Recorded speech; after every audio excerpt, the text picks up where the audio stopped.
si on n'agit pas maintenant, eh ben, demain, on va se retrouver avec des étals où il n'y aura rien qui sera guyanais. Peut-être deux, trois produits qui vont coûter hyper cher, mais on n'aura rien qui sera guyanais. Bonjour, je suis Karen Joanne Tinoué, j'ai 43 ans et je suis maman de 3 garçons qui ont entre 3 et 8 ans. Alors, les difficultés que je rencontre aujourd'hui, c'est que je n'ai pas mon foncier. Et donc, il faut savoir que quand on est exploitant agricole, si on n'a pas de foncier, on ne peut rien faire. On ne peut rien faire puisqu'on n'a pas de légalité pour exploiter la parcelle. L'agriculture est liée évidemment à la terre. Moi, je n'ai pas de foncier. Je suis sur une parcelle qui m'a été refusée parce qu'il faut savoir que dans les commissions, les instances n'ont pas les dossiers complets. Ils ont un tableau Excel avec des annotations. Et sur la mienne, il a été marqué gîte touristique.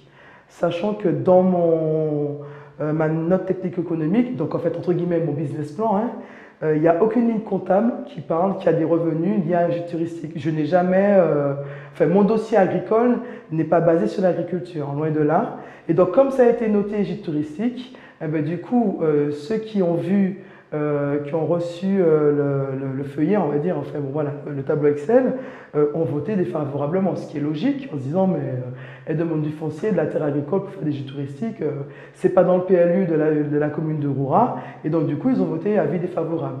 Et c'est ce que je conteste parce que déjà je ne vois pas pourquoi on a mis gîte touristique, puisque je n'ai pas, il n'y a rien dans mon dossier comptablement qui parle de gîte touristique.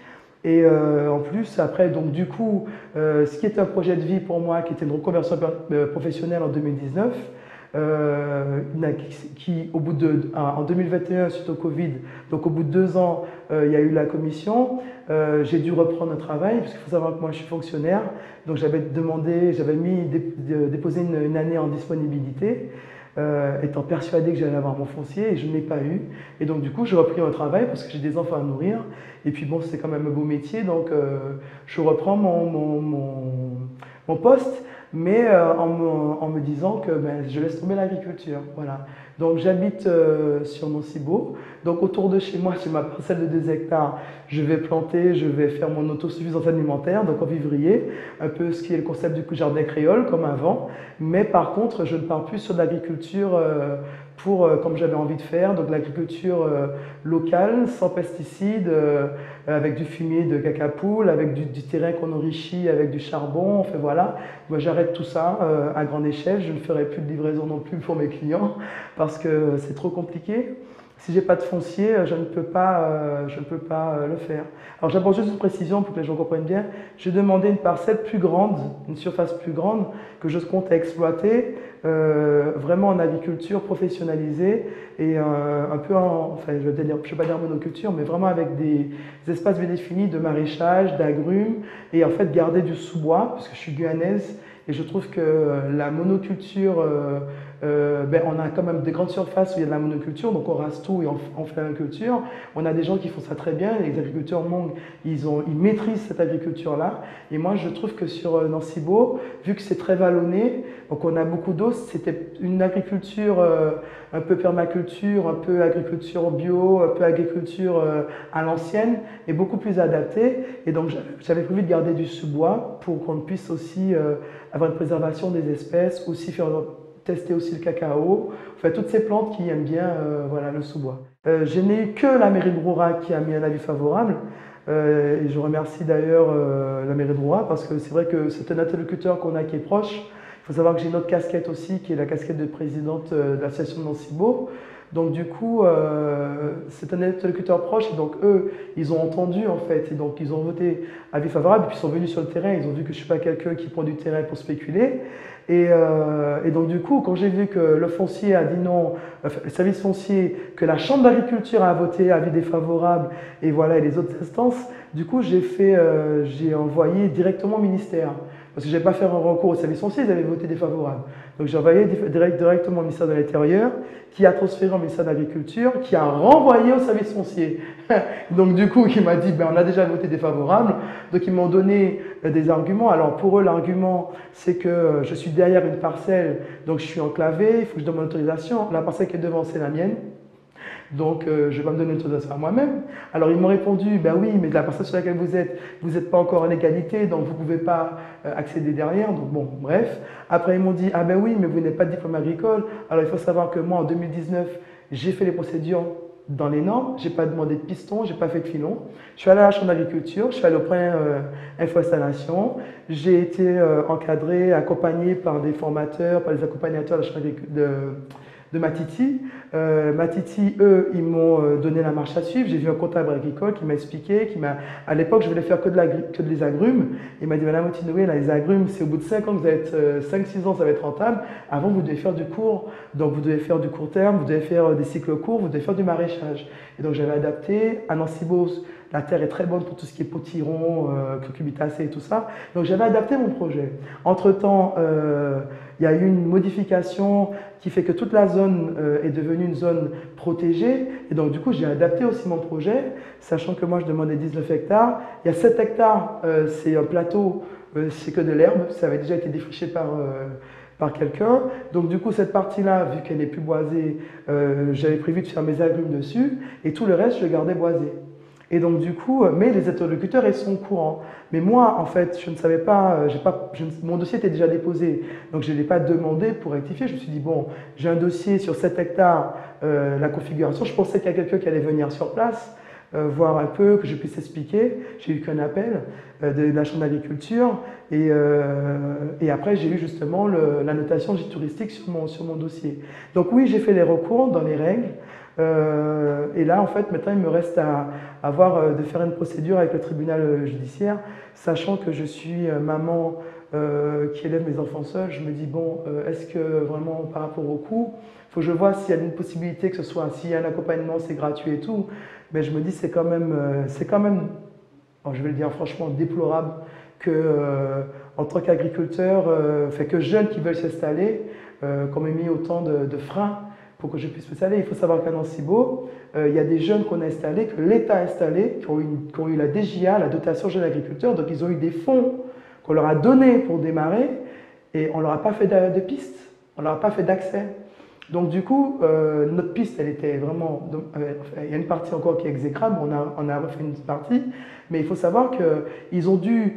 En fait, on a un budget quand on démarre en tant qu'exploitant agricole. Eh bien, ils ont dû prendre sur le budget qui était prévu, le budget initial, pour changer de voiture parce qu'ils ont cassé leur voiture.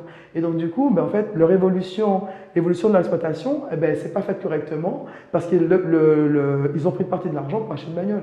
Et ça, pour moi, c'est aberrant. Des exemples comme ça, mais il y en a. Je vais dire une vingtaine, une trentaine sur la Guyane. On a des jeunes à Nancy-Beauce, on leur a donné leur titre, ils sont venus, ils ont dit non, on ne peut pas démarrer, ils ne se sont jamais installés. Donc l'État les a installés, ils n'ont jamais mis un piquet de WAPA sur leur exploitation, parce qu'ils te disent que c'est trop loin, que c'est inaccessible, que la piste c'est trop compliqué. Bon, alors on se dit, mais qu'est-ce qui se passe? Comment ils fonctionnent, comment ils déterminent, comment ils installent les gens, c'est pas possible. Est-ce qu'il y a une volonté de bloquer? Sincèrement, on se pose la question. Là, je fais partie du collectif des pistes agricoles de Monsignéry et on s'est rendu compte en fait qu'on a tous la même problématique. Et en plus, c'est en saison des pluies, c'est catastrophique. On a des agriculteurs qui ne peuvent plus accéder à leurs exploitations, donc qui ne peuvent plus livrer, donc non plus. Et il faut savoir qu'en Guyane, quand on ne peut pas aller sur son exploitation au bout de 2-3 semaines, il y a beaucoup de choses qui se dégradent puisque l'herbe pousse. On a aussi beaucoup de vols. Le problème de la Guyane, c'est que nous, agriculteurs, on a beaucoup de vols.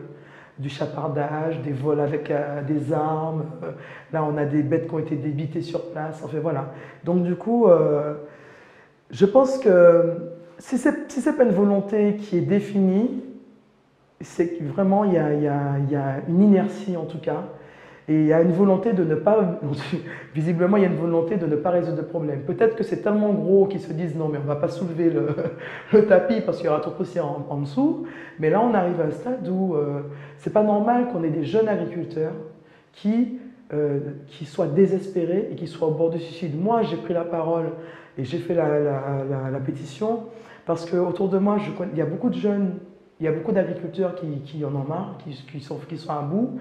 Et je n'ai pas envie que demain, en Guyane, on entende qu'un agriculteur s'est suicidé. Quand on s'est réunis avec le collectif pour les pistes agricoles de Monsigny, on s'est rendu compte que les agriculteurs qui sont là depuis avant nous, donc qui sont presque à la retraite maintenant, ont eu les mêmes problématiques. On a quand même eu le plan vert, hein. Moi je sais parce que dans Cibos, il y a eu le plan vert.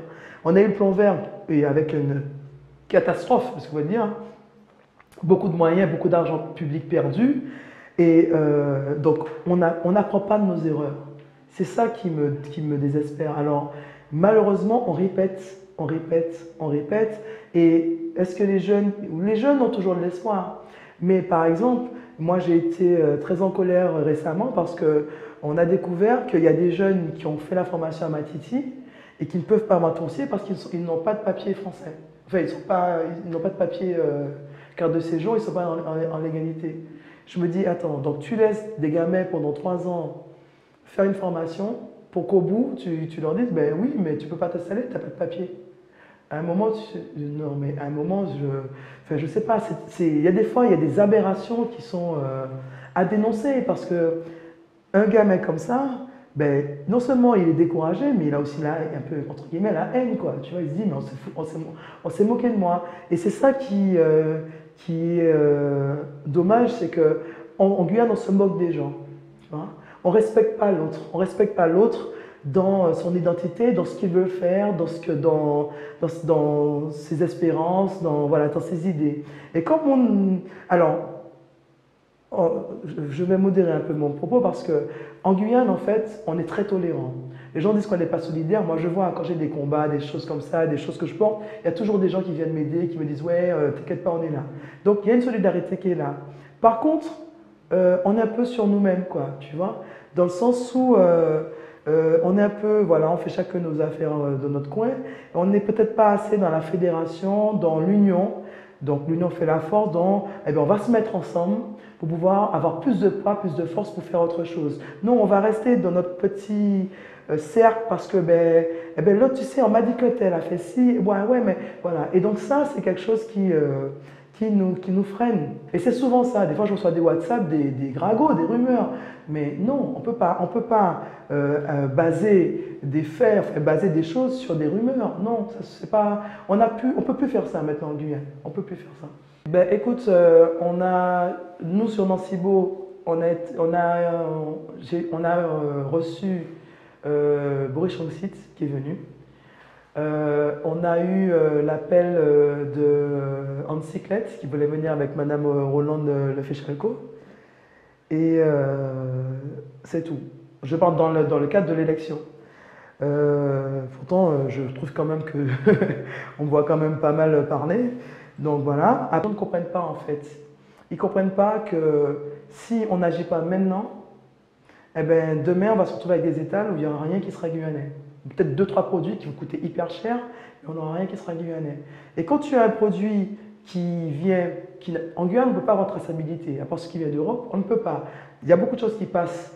On prend dans la voiture, on décharge, voilà. On ne sait pas d'où ça sort. Est-ce que ça a pris des pesticides? Est-ce qu'il y a eu des pesticides cancérigènes? On ne sait pas. Donc tu manges quelque chose et après tu ne sais pas ce qu'il y a dans ton corps. Tu vois?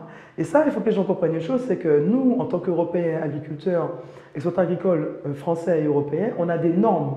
Donc on ne peut pas nous se permettre de mettre sur les étals n'importe quoi. Et c'est pour ça qu'on dit aux gens, il faut que vous vous mobilisiez, vous, la population, parce que les élus, les acteurs, eux, visiblement, ils sont sourds à ce qu'on dit. Alors là, on commence à avoir des acteurs qui réagissent. Par exemple, M. Aron, il est quand même au fait. On a eu M. Epaï qui est le président de la SAFER. On a des maires aussi qui sont... Mais on a des maires, par exemple, eux, ils sont focalisés sur leur idée d'agriculture et du coup, ils ne sont pas connectés à la réalité. Ce n'est pas l'agriculture de 2022, ce n'est pas l'agriculture d'il y a 20 ans. Non, ce n'est pas possible. Les solutions, ce serait déjà qu'il y ait un contrôle, un suivi, tu vois, de ce qui se passe et puis qu'on ait aussi des concertations avec des vraies concertations où la parole des agriculteurs, quand elle remonte, elle est entendue. Et pas que les gens, on entend là, et puis bon, on leur dit oui, oui, oui, puis après, ça a écrit dans le PV, et puis 10 ans après, tu as la même problématique. À Favard, c'est un village, ça fait quoi, plus de 10 ans, ils demandent l'électricité, ils n'ont toujours pas d'électricité. On a une problématique de les agriculteurs, on demande l'électricité, on n'a pas. On ne peut pas avoir de transformation sur du solaire. Il y a des gens qui disent oui, oui, oui. Moi, je suis désolé. Avoir une unité de transformation où tu vas pouvoir faire de la transformation, mettre l'emballage et tout ça sur des panneaux solaires, non, il faut de l'électricité de France, quoi. EDF, il faut qu'il y ait un pylône, de l'électricité qui soit stable. Voilà, bon, il y a plein de choses comme ça. Donc, les solutions, c'est avoir des vraies actions, des actions qui vont s'ancrer dans la pérennité, des actions qui vont s'ancrer dans des actions justes, et pas des actions avec des gens où c'est l'ego qui prime et c'est ben, j'aime pas ta tête ou alors ben non, j'aime pas ton origine. Non, il faut qu'on arrête avec ça. Il faut vraiment qu'on ait des décisions qui soient prises, une vraie volonté d'installer des jeunes et de leur donner les moyens d'aller jusqu'au bout. Et les moyens, eh ben, c'est tout ce qui va autour. C'est pas que lui donner le foncier, lui dire ben, tiens, tu as tombé amphithéotique, allez, pendant 10 ans, tu vas exploiter. Non, c'est prendre les problématiques générales et puis aussi qui est, dernier point, un concert, enfin, comment dire ça, des décisions collectives qui soient prises, collégiales, qui soient prises de concert entre l'ONF, qui est quand même un gros point au niveau de la Guyane, au niveau du foncier agricole, entre l'ONF, et on a une directrice qui veut, vraiment, c'est une dame, elle a vraiment envie, on sent qu'elle a envie de faire des choses. Donc l'ONF, les maires, tous les maires, même ceux qui ne veulent pas, là, le président de la CTG qui lui, bon on le sait, il est au combat. Voilà, toutes ces personnes-là, qu'elles prennent des décisions ensemble et qu'elles prennent des décisions qui soient des décisions et puis qu'on voit que dès dans 2 ans, 3 ans, qu'on voit les résultats. On ne va pas tenir. Vu comme c'est parti là, déjà, moi, je dis l'agriculture, je fais que pour moi, c'est je laisse tomber. Autour de moi, il y a beaucoup d'agriculteurs, des jeunes agriculteurs qui laissent tomber, qui vendent tout, qui bradent tout. Et d'ici la fin de l'année, on ne pourra pas. Et il faut savoir une chose, une exploitation qui a été déboisée, qui est installée, ça va faire comme l'orpaillage illégal. Ça va faire comme l'orpaillage illégal. On va avoir des gens qui n'ont pas de papier, qui vont s'installer et qui vont faire tourner, qui vont vendre. Voilà. Ça, c'est la porte ouverte. On sait déjà ce que ça donne, hein, l'orpaillage. On a vu ce que ça a donné. Le fait d'enlever des orpailleurs légaux et de laisser les sites comme ça, à l'abandon, entre guillemets, ça fera pareil avec l'agriculture. Donc on n'aura pas un point à traiter, un feu. On aura deux gros feux là.